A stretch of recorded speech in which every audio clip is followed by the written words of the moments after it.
Game Freak really topped themselves with the many new forms of Pokemon we got in Pokemon Scarlet and Violet. The one I and many others fell in love with are the Convergent Pokemon forms. Which got me thinking, what if we had more Convergent Pokemon lines? What would they look like and why would they exist in the first place? Well, with the help of artists like thepanio and onduregion, we're able to answer just that and make these new Convergent Pokemon feel like the real deal. So without further ado, let's get started with this little guy. Auror, the bug ghost type horror Pokemon, which is a convergent form of the Hoenn native Aaron. This little cute critter evolved away from dark caves and migrated into misty forests, where over time, they began to shed much of their heavy metallic armor and instead donned the armor of an exoskeleton, which is also why this Pokemon has the unique ability Disguise, an ability that was once before a signature ability of Mimikyu. Now it's shared with this new ghostly pal. Personally though, I love how its face is its butt and its butt is its face.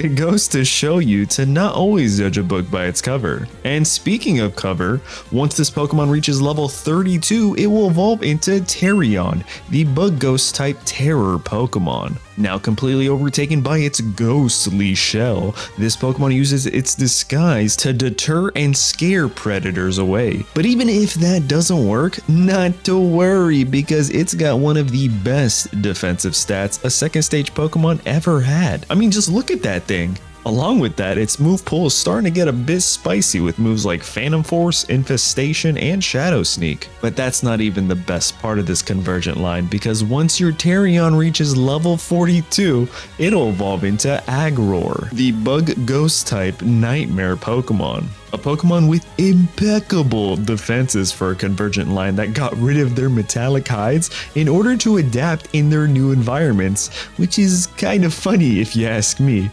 Now instead of the metal armor, Auror is a Pokemon that dons a giant skull-like shell on its back, that it then uses to deflect attacks as well as enhance its overall durability. Definitely a Pokemon I would love to see in the future, especially one as fun as this design. Next up is this little guy, Darugon, the dragon-type hatchling Pokemon, which is a convergent form of the universe Darumaka, once a native of hot springs and deserts. Now they found themselves isolated in a mountainous terrain following a huge volcanic eruption which changed the landscapes drastically. And in order to survive the new, harsher, rockier environments, as well as the new competition of neighboring dragon types, these Pokemon evolved to develop tougher scales and eventually dragon-like features. Changes that not only helped them in thermal regulation, but also provided them with an ability to compete with other predators. Now, if I could have just one of these Pokemon lines from this video, it would have to be this Darugon line. Not because the rest aren't cool or anything, but because you guys already know how much I'm a sucker for dragon types. That and for this amazing evolution. You see, once Darugon reaches level 35, it'll evolve into Darmagon, the dragon type Pokemon. Kind of reminds me of a gargoyle, and with these Pokemon stats, definitely is no joke. I mean, just with a single swing of their dragon claws, they can take down the toughest of dragon type Pokemon, finally becoming a version of itself that can and will survive anything, including natural disasters. Now let's check out a convergent line for a Pokemon that actually already received a convergent line because, well, we all know how much Game Freak loves to repeat themselves. Introducing Light School, the electric ground type Light Bulb Pokemon. A convergent line for Kanto's Tentacool, or wait a second, is it Paldea's Toedscool?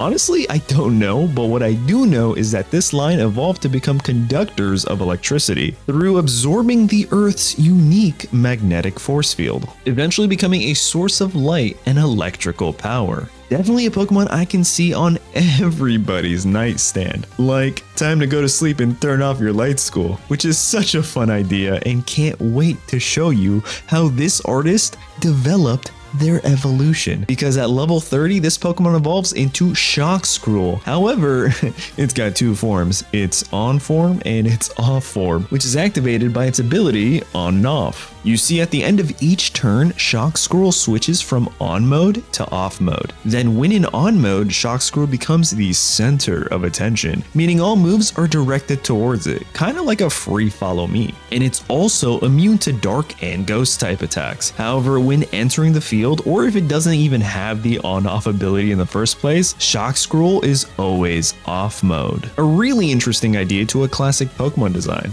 Definitely things Game Freak could take a note of, or future games, maybe. But now it's time for the final line in today's video, and this one's definitely a fan favorite. Introducing Honeykid, the grass-type Sweet Cub Pokemon, a convergent for the Generation 2 Elekid line. Now, this Pokemon lost its electrical typing over generations after migrating to a dense forest filled with floral growth. However, due to the lack of electrical storms, it began to rely solely on photosynthesis as its main source of energy, and also developed a huge liking to nectar and honey, which also helps this Pokemon survive and thrive. Probably one of the cutest designs in today's Pokemon video. And a stellar shiny to boot. I mean, just look at that thing. Definitely one worth shiny hunting in those honey-infused forests. But now, once you reach level 30, this Pokemon will evolve into Honeybez, the grass-type honey bear Pokemon. Now, fully adapted to its natural environment, this honey gatherer has some neat abilities like Sap Sipper and the hidden ability Sweet Veil. And it's said to protect the forests in which it resides, protecting all plant life and eating all the honey